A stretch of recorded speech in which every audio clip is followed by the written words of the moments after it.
یوم جمعہ کی فضیلت کے تعلق سے اللہ کے رسول صلی اللہ علیہ وسلم کی ایک حدیث ہے جو مسلم شریف کی روایت ہے. اللہ کے رسول نے فرمایا کہ یہ ہفتے کے دنوں کا سردار ہے اور یہ عظیم دن ہے، یہ مبارک دن ہے. فرمایا خیر یوم طلعت فیہ الشمس یوم الجمعہ، کہ دنیا میں وہ دن کے جس دن میں سورج طلوع ہوا وہ سب سے بہترین دن ان دنوں میں وہ جمعہ کا دن ہے.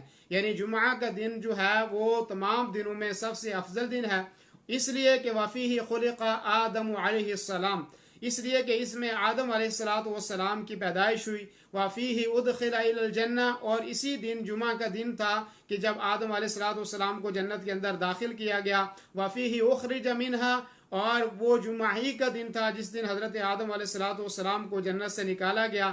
اور فرمایا وَلَا تَقُومُ السَّاعَةُ إِلَّا فِي يَوْمِ الْجُمْعَةِ، اور قیامت بھی جمعہ ہی کے دن قائم ہوگی. تو یہ جمعہ کی بہت بڑی فضیلت ہے کہ جمعہ ہفتے کا بہترین دن ہے، اور آدم علیہ السلام کو اللہ نے جمعہ کے دن پیدا کیا اور جنت میں جمعہ کے دن داخل کیا، اور جب جنت سے وہاں سے نکلے تو جمعہ کا دن تھا، اور قیامت بھی جمعہ کے دن قائم ہوگی.